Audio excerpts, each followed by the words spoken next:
This group of nominees and award winners exemplifies the type of people who typically win this award. They are standout student athletes who excel in the classroom and have great character. It's not coincidence that many of the Scholar Athlete of the Year nominees are also Student Athlete of the Year nominees. But I break the mold on that. See, when I was nominated for this award, I didn't expect to win because as of right now, I'm still a walk-on student athlete. I'm not a conference champion or an all-conference performer, but I've landed on this stage because I took the opportunity that Illinois State provided me to pursue my passions and to grow as an athlete, a student, and a person. My ISU journey didn't start when Coach Bovee recruited me in high school, but it started when my family moved to Bloomington Normal 15 years ago from a small town in Michigan. I was so excited to be able to watch my favorite sport, basketball, in this great arena. And then in junior high, I found a new love. Sorry, Coach Muller.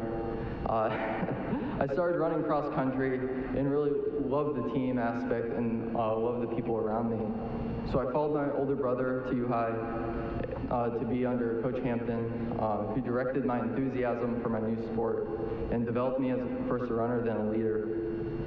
In high school, my focus was on running. I pursued it relentlessly. So when making my college decision, athletics was really the crucial component. My criteria were pretty simple. I wanted to run against the best in Division I. I needed to know where I stacked up. I wanted to be on a team that wanted me around because those friendships that you build through athletics are crucial. And I also wanted to be at a university with a quality school of business. For the latter, I was accepted at some of the best business schools in the country: University of Illinois, Indiana University, University of Missouri. But I chose Illinois State, not because of a hometown devotion, but because it's the right choice for me. Coach Bovee, the athletic department, and university faculty made me feel welcome on campus, and more importantly, the athletic department gave me that opportunity to pursue the sport I love. Once on campus, injuries prevented me from competing my freshman year, forcing me a redshirt. And once I was competing, I struggled with continual setbacks. But I kept dreaming, kept setting new goals and daring myself for the day that I was healthy and could contribute.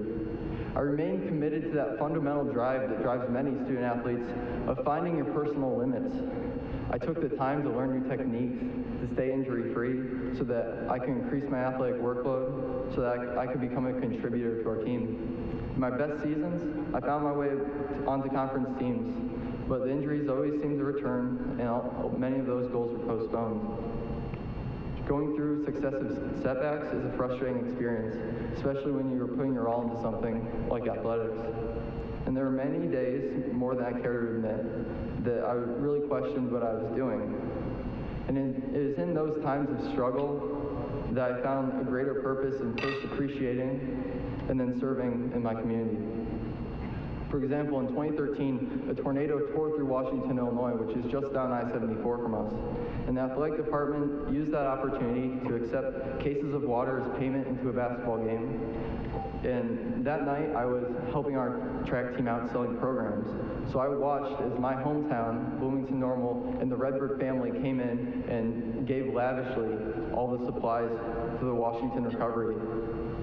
It was really inspiring. So the following week, my family joined the church group and helped in the cleanup efforts. We witnessed both the devastation of a tornado ripping through a residential neighborhood and the importance of people coming together in community. We witnessed it firsthand. Upon returning, I started serving in our community, first at elderly homes and in schools, just doing what I could to give back. But what I found was that the efforts surrounding the Washington tornado were not actually too unique to Bloomington Normal and the Redbird family, but it seemed to be a characteristic of our community. When U-High assistant baseball coach Michael Collins died in a car crash, acts of kindness engulfed our community in his memory. We saw this again in April 2015, when 7 members of our athletic department were lost in a plane crash. In times of despair, we came together.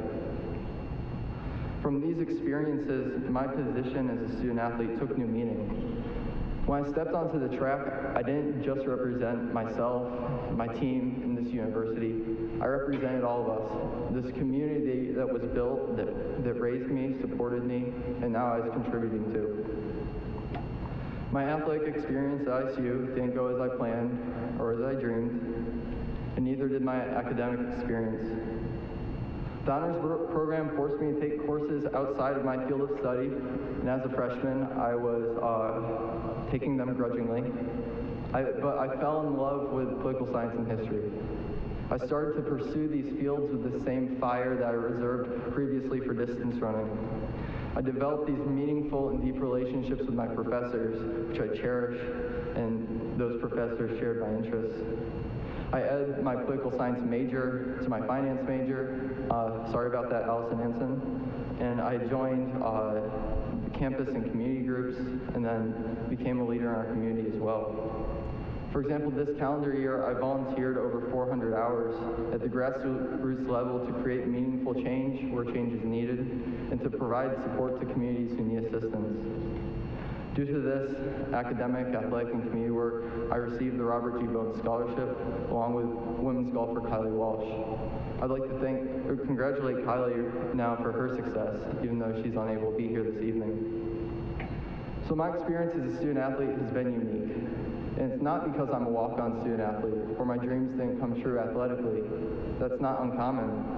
But it was unique because I took the opportunities that Illinois State provided me to forge my own path, to expand my vision of the world, and to discover the importance of community. I've not done this alone, but I've had important people to support me and guide me every step of the way. I'd like to thank my brother, parents, grandparents, and family. Thank you for providing me unending love and support, for exemplifying the importance of service and community to both our family and those around us. I could have spent all of my time this evening thanking them, and it would have been insufficient to express my gratitude. I want to my high school coach, Lester Hampton, and his wife, Lisa, and the coaching staff at U-High. I want to thank you for your friendship and direction over the last 10 years, and the many hours that you spend away from home developing young men and women. To Coach Bovey, the coaching staff, athletic trainers, and the extensive staff at the athletic department, thank you for providing your athletes with support and guidance, and especially the opportunity to compete in the sport they love and represent this university and community. To my friends and teammates who are here and not here, thank you for encouraging me in the tough moments, celebrating me in the good, and always challenging me to be the best athlete, teammate, and friend that I could be. Lastly, I want to thank our university faculty, staff, and administrators in this greater community. It's been an honor to learn from you, work with you, and represent you throughout my time as a Redbird. Thank you.